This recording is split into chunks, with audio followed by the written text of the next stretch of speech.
नमस्ते दोस्तों, स्वागत है आप सबका फिर से एक बार नए ब्लॉग में। और मैं हूं आपको दोस्त पूजा। स्वागत करती हूँ आप सभी को मेरे चैनल पर। तो दोस्तों, कैसे आप सब? उम्मीद करती हूँ सभी अच्छे होंगे और भगवान से यही दुआ करती हूँ कि आप लोग स्वस्थ और अच्छे ही रहें। मेरे कंडीशन तो आप सबको पता होगा, बहुत दिनों से ऐसा चल रही है और आज फिर मैं आपके साथ कुछ शेयर करना चाहती हूँ।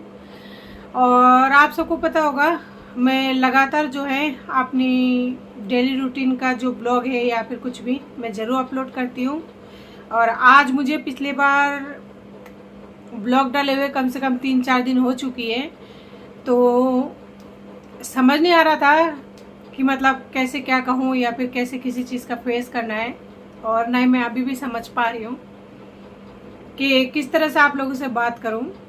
देखिए, फैमिली तो फैमिली होती है, चाहे वो छोटी हो चाहे बड़े हो। और मेरे लिए तो चाहे आप लोग एक ही मेंबर क्यों ना हो, मेरे लिए काफ़ी है। मुझे कोई फ़र्क नहीं पड़ता कि व्यूज़ आए या फिर नहीं आए। बस ये है कि आप लोग एक अच्छे दोस्त बन गए हो, जिनके साथ में मैं कुछ लाइफ का स्टोरी शेयर कर पाती हूँ, जिससे मेरा मन हल्का हो जाता है और लगता है कि हाँ, कोई है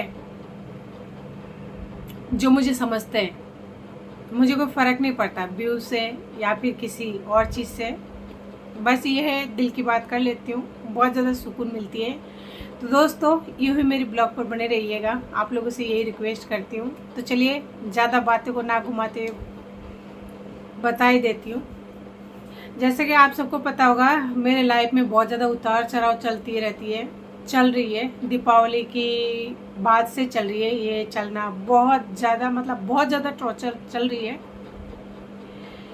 तो इन दिनों कोर्ट का और थानों का चक्कर तो मेरी लगातार चल रही है।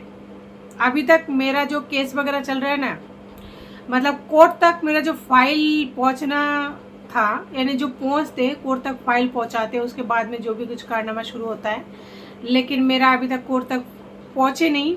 क्योंकि थाने में मैंने 15 अप्रैल को एप्लीकेशन दिया था और अभी तक उसका कोई कार्रवाई नहीं हुई है। अभी तक मतलब कुछ हुआ ही नहीं है। बाकी कोशिश चल रही है और लगातार 3 दिन हो गए मुझे थाने में चक्कर काटते हुए। मैं लास्ट टाइम जो है शुक्रवार को गई थी और सुबह से काफ़ी ज़्यादा टाइम लग गया था। मैं घर में 4 बजे आई थी और यहाँ से घर से निकली थी 10 बजे। तो सोचिए, 2 मासूम बच्चों के साथ में एक मेरा बच्चा है। जब मेरा पति छोड़ के गए थे उस टाइम वो 2 साल का था और अब जो है 2.5 साल का हो चुका है। तो फाइनली उस छोटे बच्चों को लेकर मैं पहुंची थी वहाँ पे। पहुंचने के बाद में सारे दिन वहाँ वेट करी। उसके बाद में किस्मत से कहिए या फिर भाग्य से कहिए, जो भी, एकदम से मेरा वकील साहब आए। उन्होंने मुझे बहुत सपोर्ट किया और पुलिस वाले से भी बोला कि इनका मतलब जो भी है, जिनके पास मेरा केस है, उन्होंने रिक्वेस्ट की है कि थोड़ा काम को किया जाए। पर पता नहीं ये काम कब तक होगा। मुझे इस बात का बुरा नहीं लगता कि मेरे साथ कुछ हो रहा है या फिर मेरे साथ जो भी मतलब हो रहा है, मैं जिस चीज़ को महसूस कर रही हूँ या फिर गुजर रही हूँ, मेरी वजह से कोई इंसान रिक्वेस्ट कर रहा है लेकिन उसके बावजूद भी कोई काम नहीं हो पा रहा है। तो मैं समझ नहीं पाती हूँ कि मतलब ऐसा क्यों। आज अभी टाइम बज रही है 9। मेरे बच्चे 9 बजे नहीं सोते हैं। उनका जो खाने का टाइम है वो 10:30 का है। मैं 10:30 बजे बच्चों को खाना खिलाने बैठती हूँ और 11 बजे कंप्लीट होती है। तो मैं शुरू से यही टाइम टेबल रही है मेरा। और अगर मॉर्निंग में किसी दिन ब्रेकफास्ट जल्दी होती है तो उस दिन भले ही हो जाती है। तो मेरी मॉर्निंग का जो टाइम है उसके हिसाब से बच्चों की दिनचर्या बनती है। और बच्चा बहुत छोटा है तो इसके लिए अभी दिनचर्या मतलब कुछ भी सेट नहीं है। और जिस टाइम स्कूल जाता है तो उस हिसाब से फिर कुछ एडजस्ट हो जाता है। पर फिर भी अभी मेरा छोटा है तो मुझे एक ही काम को 2-2 बार करना। ये लोग अभी मतलब पूरी तरह से सॉलिड तो नहीं लेते हैं, क्योंकि सोनू थोड़ा बड़ा है लेकिन छोटू अभी बहुत छोटा है, तो पूरी तरह से सॉलिड नहीं लेता है। कभी खिचड़ी, कभी मतलब दलिया, थोड़ा सा ऐसे। छोटे बच्चे इतना ही खाते हैं।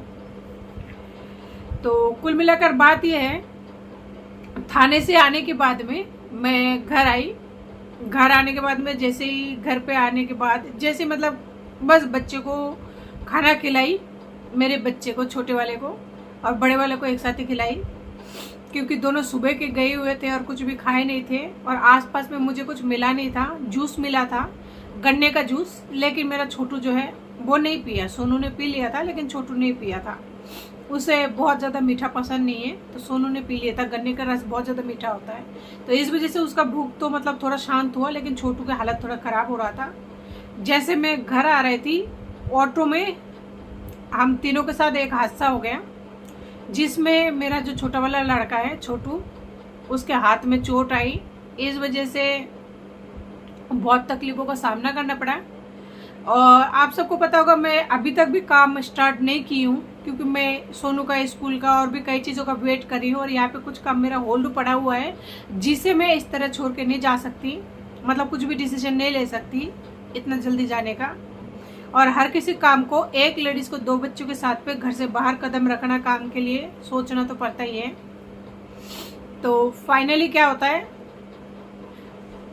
देखिए, लगता है सोनू का तबीयत खराब है, 2 बार उठ चुका है, 2 बार सो चुका है। समझ नहीं पाती हूँ कि एक ही इंसान पर इतना ज़्यादा आपदा कैसे आता है। तो उसके हाथ में वैसे ही मतलब थोड़ा दिख जाता नहीं, बच्चे का हाथ इतना मोटा सूजा हुआ था और ये जगह जो है ना नीला पड़ चुका था। तो हाथों हाथ में उसे डॉक्टर के पास लेके गई, तो फाइनली हुआ, ट्रीटमेंट हुआ। सारे रात मुझे वही बिताना पड़ा। बहुत ज़्यादा तकलीफ़ों का सामना करने के बाद जैसे मैं दिन में घर पे आई, और दिन में मुझे 12 बजे तक छुट्टी मिला था, ऐसा ही होगा, मतलब 12-1 बजे घर पे आई। जैसे ही दोनों बच्चे मतलब सो रहे थे, मैंने तावा गैस पर रख दिया था, तावा जलती हुई थी, तो नॉक करने का आवाज़ आई मुझे 2 बार गेट की। फाइनली मैं गई, मुझे लगा तो था कि कोई हमारे आए हुए हैं, लेकिन कई बार बच्चे भी है ना गेट को मतलब खुड़का कर देते हैं, तो इस वजह से समझ नहीं पाई।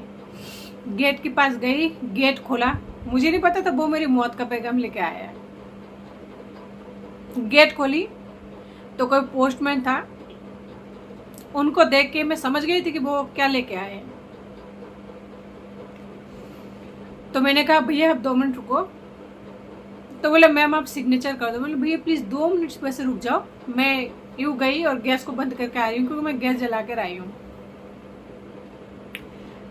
मैं बस आई थी हॉस्पिटल से, और फिर पोस्टमैन ने मुझे सिग्नेचर करने के लिए बोला, तो मुझे लगा अब जो मैं कंडीशन में चल रही हूँ ना तो मेरी बाप है, ना मेरा भाई है, ना कोई और है, तो मुझे एक बार है ना गॉड गिफ्ट जो मिला है, गॉड गिफ्ट मैं उन्हें कहती हूँ जो लोग मेरे लिए फ्री में काम कर रहे हैं। जैसे कि मेरा वकील है, मैं चाहे कैसे भी हो, मैं तहे दिल से शुक्रिया अदा करती हूँ उनका।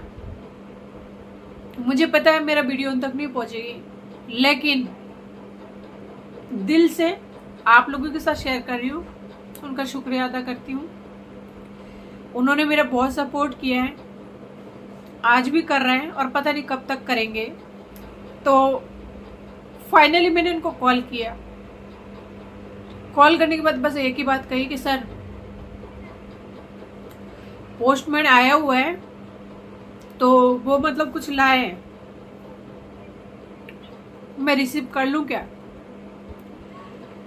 सर समझ गए थे, क्योंकि वो इसी लाइन में काम करते हैं, यही उनका काम है। तो बोला कि बाई पोस्ट आया है कि कोई पुलिस वाला आया है? तो मैंने कहा बाई पोस्ट ही आया है, रिसीव कर लो। तो उन्होंने बोला हाँ कर लो। मैंने रिसीव किया,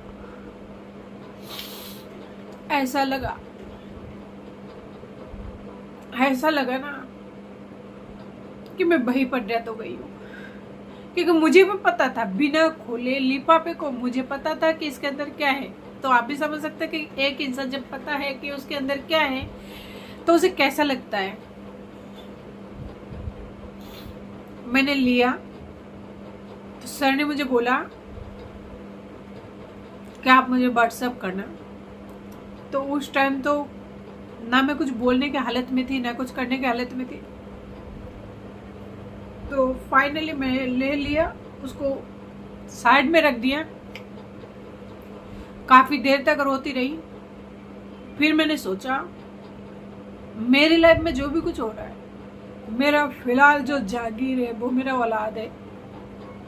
सबसे पहले उन्हें कुछ बना के तो खिलाओ ना, अपनी तो देखी जाएगी जो होगा। फिर मैंने सूजी बनाई, सूजी बना के दोनों बच्चों को खिलाई। दोनों बच्चों को खिलाने के बाद में मुझसे तो कुछ खाया नहीं गया, ना कुछ करा गया।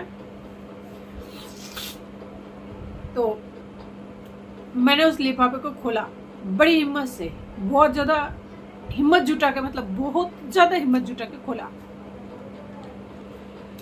जो लगा था, जो सच था, जो दिल ने कहा था, जो हकीकत है, वो निकल के आई। मेरा जो मैं मतलब मैं जो सोच रही थी कि मैं सिर्फ और सिर्फ भरण पोषण का, यानी जिसे 125 सीआरपी बोलते हैं, सेक्शन या जो भी है, उसके लिए आवेदन करूंगी बस। और दिल में भगवान जानता है या फिर मेरी वकील जानते हैं, मैंने उन्हें यह तक कहा था कि अगर वो आज भी मेरे साथ रहना चाहते हैं ना, तो मैं उनकी ना हर कमी को माफ करके दोनों बच्चों को लिए मैं एक बार मौका जरूर देना चाहती हूँ, क्योंकि मैं उनसे ना बहुत ज्यादा प्यार करती हूँ, बहुत ज्यादा। लेकिन क्या होता है, प्यार करने से क्या होता है? कुछ ही नहीं होता। प्यार का कोई मोल ही नहीं होता ना। लोग कहते हैं शादी के 6 महीने बाद किसी का तलाक हो गया, साल भर में हो गया, शायद एक दूसरे को समझ नहीं पाए। लेकिन यहाँ तो इतने साल बीत गए। 2008 किसे कहते हैं, 2008 से लेकर आज तक आप लोग खुद गिन लीजिएगा कितने साल हो गए। उसके बावजूद भी मैं हार गई, मुझे कुछ नहीं मिला। मिला है ना, आज आप लोगों के साथ वही तो शेयर कर रही हूँ या फिर करने जा रही हूँ, क्योंकि मुझे इतने सालों की कमाई में मुझे एक चीज मिली है। तो चलिए शेयर कर देती हूँ। इतना इंतजार आप लोगों को क्यों कराती हूँ? ये है, ये पोस्टमैन ये लेटर लेके आया, जिसका कोई भी लड़की इंतजार नहीं करती है।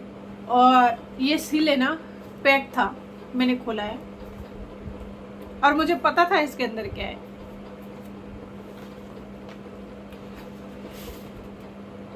दिखा देती हूँ आप लोगों को। ये है कागज। देखने में तो कोरा कागज है, लेकिन इसमें जिंदगी और मौत की सवाल है। ये डिवोर्स पेपर है, डिवोर्स ही टैग है, ठीक है। 10-15 साल की रिश्तों में मुझे मिला है डिवोर्स ही टैग। कोई कमाता है क्या? नहीं ना, मैंने कमाया। क्या देके? मेंटली टॉर्चर सह, फिजिकली टॉर्चर सह, ये कमाई है मैंने। पता है, एक पन्नों का नहीं है। मुझे ये तो नहीं पता कितने पन्नों की होती है डिवोर्स का फाइल, जो भी है ये देखिए, 1 2 3 4 5 6, पूरा 6 पन्नों का पेज है। और इसमें पूरे में इसके पापा का जो भी है सिग्नेचर वगैरह सब में की हुई है, सब में। और बकाया इसमें उस बंदे ने लिखा है कि उन्हें मतलब बच्चे चाहिए, और मतलब और भी बहुत कुछ इल्जाम वगैरह लगा है। जो भी हो, मैंने उन पर जानलेवा हमला किया है। इस वजह से उस बंदे ने ऐसा कदम उठाया, क्योंकि उनका मेरे साथ रहना अब संभव नहीं है, क्योंकि मैंने उन पर जानलेवा हमला किया है। इतने साल के रिश्ते में अगर मैंने इतना हमला किया, इतना टॉर्चर किया, तो फिर इतने साल कैसे निकल गए? समझ नहीं पाई। सरियों से मारा, मतलब उनको जानलेवा हमला तो कुछ भी हो सकता है ना। बच्चे मांग लिया उन्होंने और बहुत कुछ गलत इल्जाम लगाया जो शायद मैं मुंह से नहीं बोल सकती। मेरे परिवार में सिर्फ इस वक्त आप लोग देखते होंगे मेरी वीडियो में या किसी भी वीडियो में मेरा कोई भी नहीं है, सिर्फ मैं सिंगल आपके साथ बात करती हूँ। और मेरे परिवार में फिलहाल है ना मेरी माँ है और कोई भी नहीं है, और नहीं पहले था, पहले सिर्फ मैं थी और कोई नहीं था। और आज के टाइम पर मेरी माँ है, तो उस बंदे को जितना झूठा इल्ज़ाम लगाना था उन्होंने लिख दिया। लास्ट का पन्नी मैं आप लोगों को दिखा देती हूँ। ये छठा पन्नी है, देख सकते हैं, ये 6 नंबर का पन्नी है। और आप लोग देखिए, गौर से देखिए कि उस बंदे ने क्या क्या लिख रखा है, इसमें क्या क्या इल्जाम लगाया है। ठीक है, तो आप देख सकते हैं उन्होंने ये लिखा है कि मुझे, यानी मुझे उस बंदे ने 2 प्लाट लिख के दिए, मेरे नाम किया है। अगर उन्होंने ये इल्जाम लगाया ना, सबूत भी करनी पड़ेगी, ऐसी बात नहीं है, प्लाट उनको दिखाना पड़ेगा। और उन्होंने ये लिखा है स्त्री धन, मेरे पास क्या है स्त्री धन ना, उसको भी तो सबूत करना ही पड़ेगा ना। देखते कि आखिर दुनिया में सच्चाई का जीत होती है कि नहीं। मैं भी तो देखना चाहती हूँ ना। किसी ने मुझे कहा आप जब सुख में थे तो भगवान की आराधना की है, दुख में पड़े तो छोड़ दिया, उनकी बात सच है। लेकिन मैं भी ये देखना चाहती हूँ भगवान है कि नहीं। मुझे तो भरोसा ही उठ गया, मुझे ना भगवान पर से सच में भरोसा उठ गया। फिर उन्होंने लिखा है इलेक्ट्रॉनिक आइटम उन्होंने मुझे दिए यूज़ करने के लिए। तो इलेक्ट्रॉनिक आइटम में जहाँ तक मुझे याद है, मेरे घर में आप लोग देखते होंगे एक फ्रिज है। हाँ, वो फ्रिज का कीमत थोड़ा ज़्यादा है, लेकिन वो भी इसीलिए लिया था मैंने, उस बंदे को अच्छी तरह पता है, क्योंकि मुझे डीप फ्रिज की ज़रूरत है, प्लस फ्रिज बड़ा की ही ज़रूरत है। क्योंकि मैं जहाँ रहती हूँ ना, यहाँ पर सब्जी अवेलेबल नहीं है। और आज से 2 साल पहले ना ही यहाँ पे कोई मार्केट लगता था, ना ही कुछ लगता था। हमें 3 किलोमीटर के लगभग जाके फिर सब्जी लानी पड़ती थी। आसपास में सब्जी वगैरह कुछ नहीं है। और यहाँ पे हमें लॉकडाउन में बहुत ज़्यादा परेशानियों का सामना करना पड़ा, क्योंकि हमारे पास उस टाइम से फ्रिज नहीं था। बच्चे के लिए दूध लाते थे, सुबह तो शाम तक खराब हो जाता था। बहुत कठिनाइयों का सामना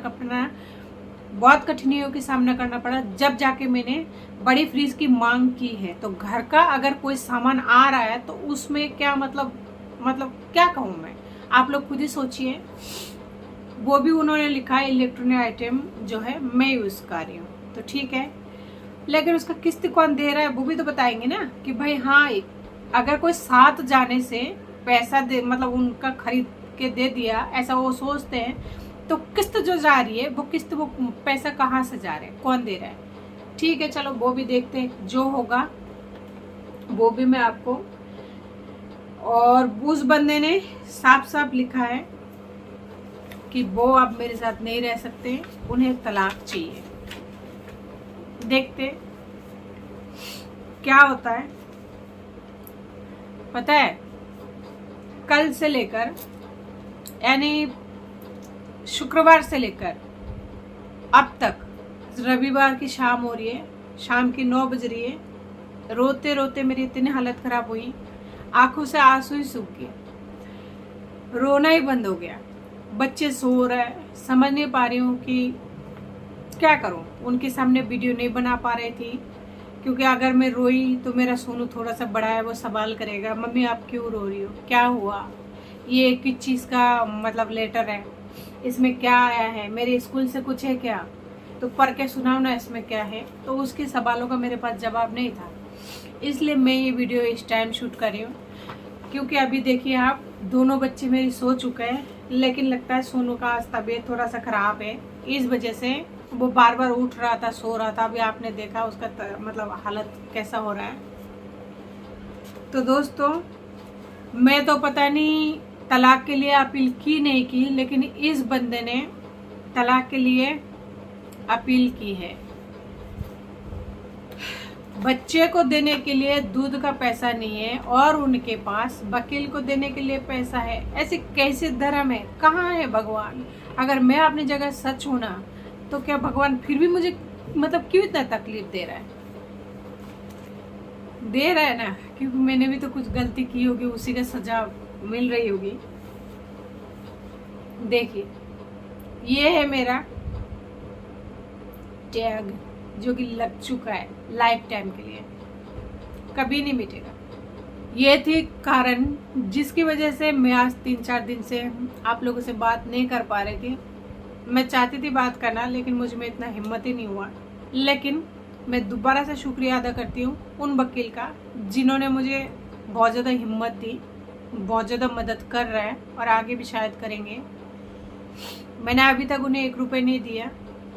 अब ये नहीं पता कि मतलब वो प्राइवेट वकील है, उन्हें कैसा तनख्वाह मिलता है मुझे ये नहीं पता, किस हिसाब से वो मेरे काम कर रहा है मुझे ये भी नहीं पता।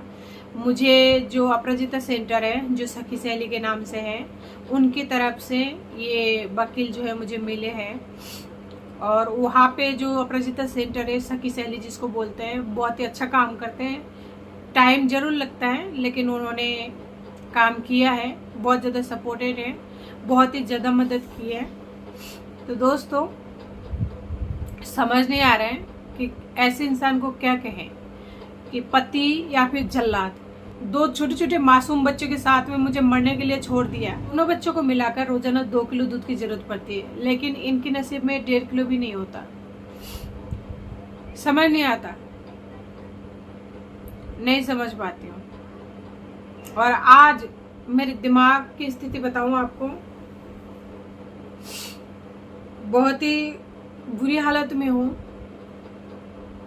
और कल है सोमवार, तो सोमवार को मुझे वापस से थाने जाना है और प्लस मुझे साथ में ये लेके जाना है और उनसे कहूँगी। अच्छा, एक बात तो आपको बताना भूल ही गई, सिर्फ ये मेरी यहाँ पे नहीं आया, इसका एक 2 कॉपी जो है, सेम कॉपी उन्होंने थाने में भी भिजवाया। और इसमें यह भी लिखा हुआ है कि मैंने जो भी उन पर आरोप लगाया वो झूठा है। तो देखते हैं, कल जाती हूँ थाने में, वहाँ पे क्या कार्रवाई होती है। पुलिस की तरफ से अभी तक कोई हेल्प नहीं मिल पाई है मुझे, तो कल देखती हूँ क्या होता है क्या नहीं होता है। उसके बाद में फिर आप लोगों को मैं आगे के अपडेट बताती हूँ। तो दोस्तों, आप लोगों से हाथ जोड़ के विनती है, मेरे साथ चाहे कुछ भी हो, आप लोग मेरे बच्चों के लिए ज़रूर दुआ करना कि मेरे बच्चे सही सलामत रहें। क्योंकि अब तो ऐसी हालत हो गई है, ना जीने का मन करता है ना मरने का। मरने का इसलिए मन नहीं करता, बच्चा छोटा है, अगर मेरा कुछ हो गया तो उनका क्या होगा। जीने का इसलिए मन नहीं करता है, एक इंसान इतने साल रिलेशन में रहने के बावजूद भी इतना गंदा शब्द, इतना गंदा इल्जाम कैसे लगा सकते हैं। वो तो सिर्फ मैंने आपको लास्ट वाली पन्नी दिखाई, बीच में उन्होंने ऐसा इल्जाम लगाया जो कि लागू ही नहीं होता। हाँ, लागू होता है, तलाक के जो ग्राउंड होता है ना, उसे बनाने के लिए लागू होता है। बाकी जो इल्जाम लगाया ना, वो पति पत्नी के बीच में लागू नहीं होता। तो देखते दोस्तों, कल जाती हूँ थाने, वहाँ पे जो भी अपडेट होगा मैं आप लोगों से जरूर शेयर करूंगी। क्योंकि जो भी हो, चाहे मेरा एक ही फैमिली मेंबर क्यों ना हो, मेरे लिए बहुत ही ज़्यादा मायने रखते हैं मेरी फैमिली, और मैं फैमिली के लिए ही जीती हूँ और आगे भी मैं आप लोगों के लिए ही जीऊँगी। जब तक हो पाएगा संभव, मैं कभी भी है ना बिना कारण आप लोगों को बिना अपडेट दिए नहीं रहूँगी। तो कल वहाँ पे जो भी होगा मैं आप सबको ज़रूर बताऊँगी, लेकिन दुआ ज़रूर करना कि जो भी हो मेरे बच्चे के हित में हो, मेरा हित में चाहे ना भी हो, चलेगा। तो दोस्तों, गुड नाइट, नमस्ते।